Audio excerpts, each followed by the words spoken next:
Hello again, everyone. Today we are going to go over formal lab reports, which your final assignment 4.2 will be. A quick note here, and probably an obvious note, a lab report written based on a usability test is going to look different than the lab reports you've most likely written before, or the lab reports that will be expected in your more traditional STEM classes. So when I walk through this, I'm going to go over components of a traditional lab report. I'll also jump in with notes of, however, here's how this might look concerning your usability test. Okay, so let's get started. There are 8 general components of a lab report. Those are the abstract, the table of contents. Please don't forget this in your 4.2, by the way. The introduction, procedures, results, discussions, conclusions, and references/appendices. Reports will be graded largely on their ability to clearly communicate results and important conclusions to your audience. You must, of course, use proper English and spelling, along with comprehensible logic and appropriate style. You should proofread your report as well as spell check it. As I say every unit in your final papers, edit. Please edit carefully. I recommend reading your paper aloud. That will help you catch little small errors and fix them very quickly. Neatness and organization will also influence the grade a report receives. Be sure to follow explicitly the format indicated in this PowerPoint.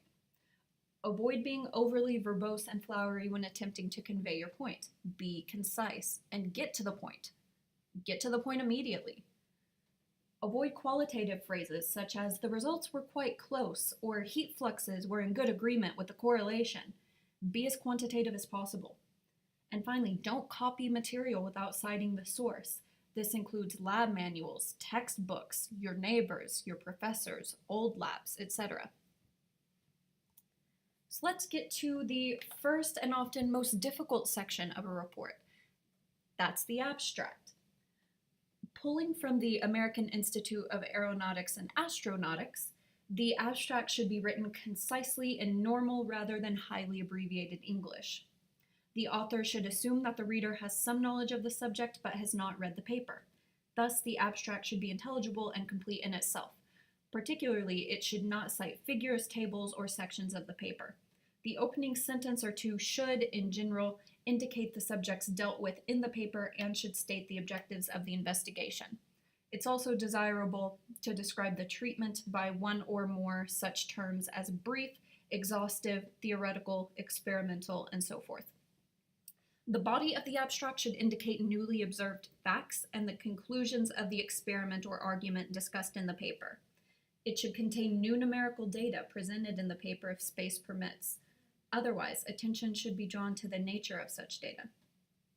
In the case of experimental results, the abstract should indicate the methods used in obtaining them.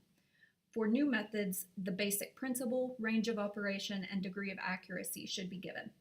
The abstract should be typed as one paragraph. Its optimum length will vary somewhat with the nature and extent of the paper, but it should not exceed 200 words. So let's go over some common abstract errors. Word count. You don't want to be too long, you don't want to be too short. Aim for that 200-word sweet spot. Another huge error is vagueness. You want to be as specific as possible with your report. So let's look at some example sentences from former 4.2s to look at why vagueness is an issue. And allow me to correct, sorry, these are from former lab reports, not 4.2s in particular. So the first example here, steels are one of the most widely used materials in the world, and controlling the physical properties they possess has been an engineering challenge for years. Okay, well, first of all, this introduction line is boring. It's broad. It sounds very student-like in that it's obvious to me this student didn't know how to begin their report. So they just went for something really broad. I would start with the second line. Remember, all the information you provide should be useful to your audience and specific to the experiment. And again, you want to get right to the point. Be succinct. The next example. Each sample was viewed under high magnifications and these predictions were further investigated. Again, we have vague language here. What does further investigated mean? What specifically was investigated? Samples that had been water quenched had vast amounts of.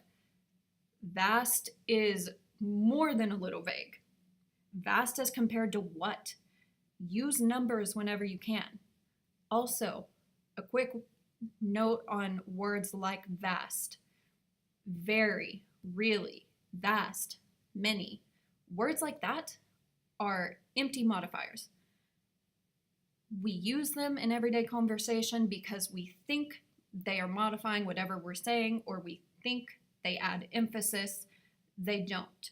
So it's okay to say things like very and really and vast and many in our everyday conversations. Don't use them in writing. This experiment was performed to gain experience in the la la la la la la.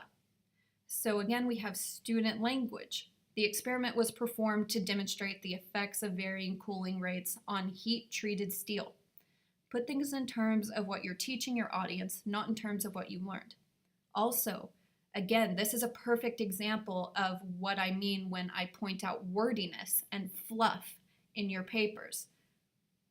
This sentence has way too much going on. Numerous things can be deleted. Again, get to the point. Okay, let's go on to the next section, the introduction. So this should be under 2 pages, and the introduction of a report identifies the experiment to be undertaken, the objectives of the experiment, the importance of the experiment, so the exigence, and overall background for understanding the experiment. The objectives of the experiment are important to state because these objectives are usually analyzed in the conclusion to determine whether the experiment succeeded. The background often includes hypothetical predictions for what the results should be. Okay, let's move on to procedures. This is around a page. Again, you want to be deadly specific with your descriptions. Also, a quick note here, the procedures section can also be called the methods section. I'll say 9 times out of 10, the procedures and the methods are the exact same thing when it comes to lab report. So this section discusses how the experiment occurred. Documenting the procedures of your experiment, or in this case, a usability test, is important not only so that others can repeat your results, but also so that you can replicate the work later if the need arises. Historically, the laboratory procedures have been written as first-person narratives as opposed to second-person sets of instructions. Because your audience expects you to write the procedures as a narrative, you should do so. Achieving a proper depth in laboratory procedures is challenging. In general, you should give the audience enough information that they could replicate your results. For that reason, you should include those details that affect the outcome. Consider as an example, you know what, we won't go over the example. You've all written lab reports, you know what I mean. Let's move on to common procedure errors. This isn't a cooking recipe. You shouldn't be giving orders. Don't skip steps. For instance, don't just say that the metal was polished. Tell me the different grits of sandpaper, the order of grits, and how you cleanse samples. Once more with feeling. Be specific. Quick note here though, you want to be specific, but keep your tone in mind. A lot of times, especially in a lab report, specificity can bleed into sounding condescending. So be aware of that. Let's go on to the results section. I'm trying to work through this as quickly as possible, so bear with me. The heart of a lab report is the presentation of the results as well as the discussion of those results. Now, something I quickly want to go over here is that in some formats, such as your 4.2, the results and discussion section appear separately. However, in many cases, results and discussion will be conflated into one section. So moving forward, make sure you talk to your instructors with what they expect as far as a lab report. Okay, so let's move on to common errors with results. Don't just give me a bunch of figures and graphs. You need to describe what I'm seeing both in the captions of your figures or tables and in the text outside those captions and labels. Be really detailed. Tell me exactly what I'm looking at, why I'm looking at it, why it matters. Don't begin to explain why figures and trends are occurring. Don't do that yet. Don't leave the reader wondering what a microstructure is. Label them all. Don't give one-line descriptions above a figure that are the exact same as the caption below the figure.